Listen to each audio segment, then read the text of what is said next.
They had to figure out some way to keep Hayase around. I don't know. I'm trying to figure out at this point with To Your Eternity, what is the obsession with Hayase? This writer has some weird obsession with Hayase, and I'm so tired of it. But yes, this is my first impressions of the first episode of the second season of To Your Eternity. It is back, finally, after some pause. Unfortunately, for those that don't know, they have changed studios from Brainspace over to Drive. That's not necessarily a bad thing from my perspective. Honestly, with the first season, it really did feel like Brainspace started to drop off at some point. I would say it was probably about close to the second core of that first season. It just didn't seem like Brainspace wanted to put much effort into it, especially around the whole island prison arc. It just kind of fell through, which was unfortunate for me because for me, To Your Eternity, the first season, I read the manga all the way through that first season, and the manga fell off in the prison arc. So to not have at least some really good animation to at least keep me somewhat entertained, it was kind of unfortunate. But yes, I did cover the full first season, and I had a lot of fun talking about it. It was technically some of my early YouTube videos, so don't go back and check them out. But I am back for the second season. I don't know that I'll be covering this show on a episode-by-episode basis. It really just depends on if I'm enjoying the story arcs or not. I am really hoping that the second season will start to get in some really cool stuff because, honestly, I did not read beyond the first season in the manga, so I'll be interested to see it from a perspective of Drive and the adaptation of the second season. But yes, getting into this actual episode, putting aside my frustration with Hayase somehow being roped into it, it is a cool concept they're presenting here. It's been 40 years has passed since the first season. Fushi ran away, pretty much secluded himself to an island, trying to get away from the knockers and getting away from the suffering that is caused to the people around him. Every now and then running into knockers, taking them out, seemingly eating their flesh themselves, or the heart, the core they actually release. And this is something that has been kind of keeping him going for about 40 years. At this point, we have the Beholder coming for him saying, are you lonely here? And he's like, no, I'm just extremely bored. I don't know if I can take this any longer. How long do I have to be here? How long is this thing going to happen? What I'm getting from is the Beholder is sort of trying to imply that there's like this point that he needs to reach. He specifically says you need to get to the point where you can actually become the ocean. Like this point in which you're able to mimic existence itself. He's supposed to be saving mankind. That's what he was created by the Beholder. But again, it almost feels like right here he's kind of giving him a goal that's unachievable because he knows it's going to take a long time. That's what Fushi kind of points out. It's going to take me like 1,000 years. All I can do is mimic this right here. But to actually mimic the entire ocean, again, I don't necessarily think he wants him to become the ocean. It's just that more of an idea that he's giving him an impossibility. Like, this is going to take a long time. But yeah, this 40 years of seclusion comes to an end when he realizes, based on what the Beholder's telling him, that the knockers are going crazy. Like, they're out there causing mayhem across the oceans. It seems like the knockers have given up on looking for Fushi. But it seems like it's more implying the idea that they are trying to draw him out. If we can't find him, if we can't get to where he's at, we'll just pull him over to us. So they're causing mayhem over here to draw him in, which technically works. But at the same time, this realization comes, yes, Hisame shows up. This little 9-year-old girl, and she quickly points out that she is the granddaughter of Hayase. So again, yay, this is happening.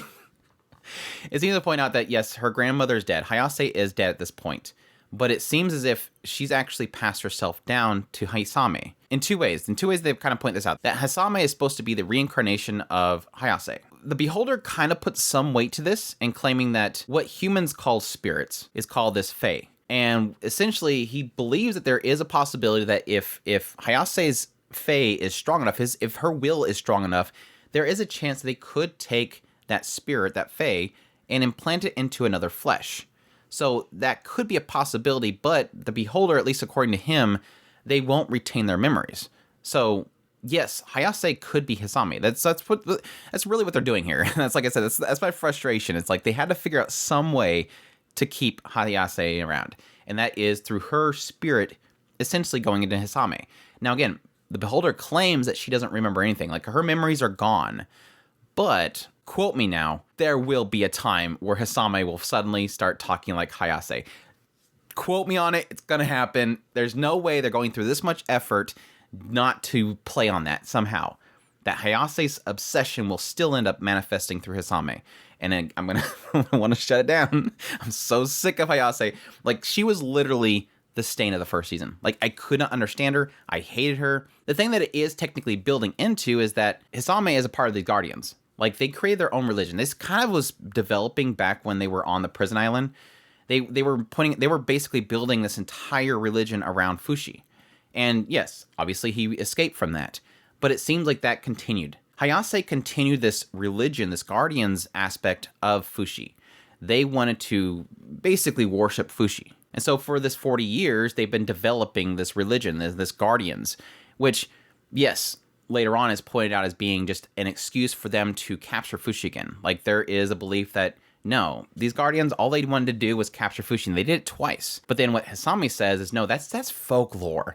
We never did that. All we wanted to do was create a place for him to be. We wanted a place for Fushi to exist, but also to protect other people from the other unknown, which I'm believing is supposed to be the knockers. And yes, while Fushi is trying to point out to Hisame that, you just been brainwashed. You believe this whole thing is right. Even so far as Hisame was believing that Hayase killing Fushi's two friends was essentially an appropriate thing, that right there, again, is Fushi believing that you're just brainwashed. And she's like, that's great, because that means I can discover new things. Like, Hisame's outlook on things is super positive.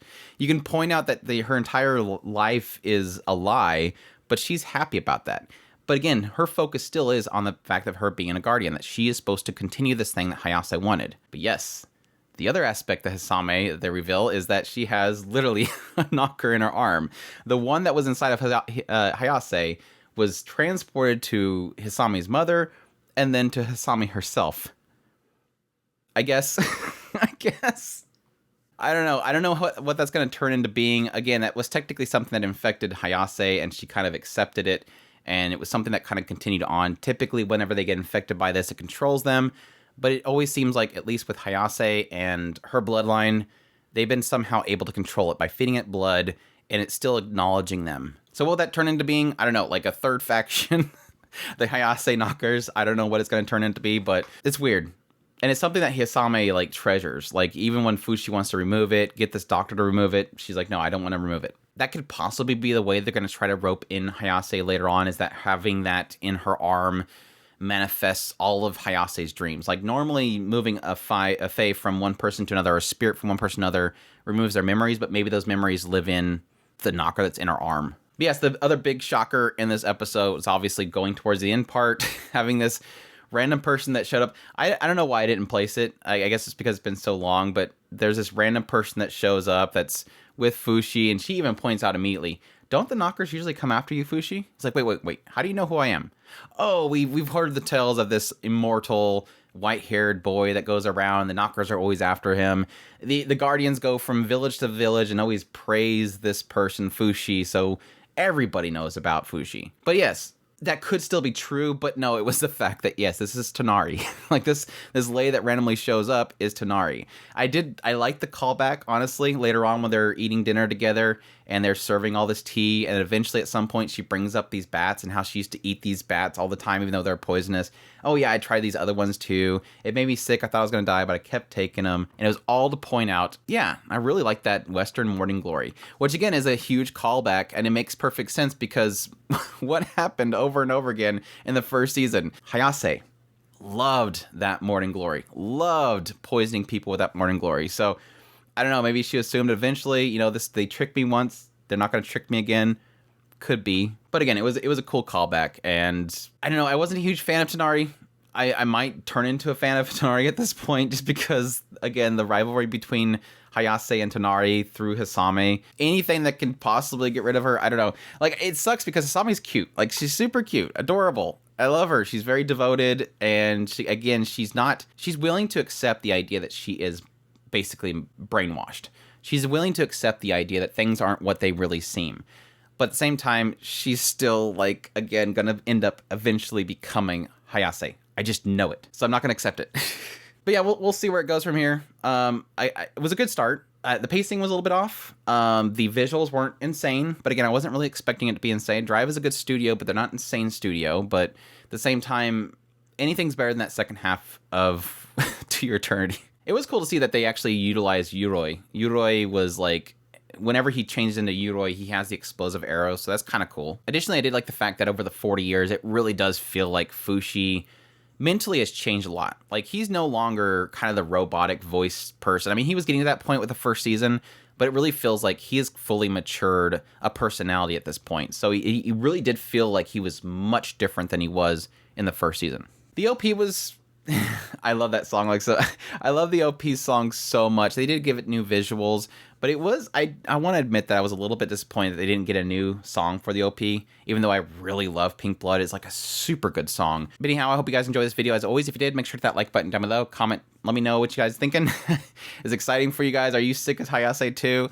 Again, if there's people that are from my old videos, give me a shout out. Love to hear from you guys. Additionally, if you're new to the channel, make sure that subscribe button so you get all my content. I do news, reviews, first impressions, top list. If it's anime, it's pretty much here. Additionally, if you want to support the channel more, we have a Patreon link, a tips link, and a super thanks button down below. I greatly appreciate it, but it does.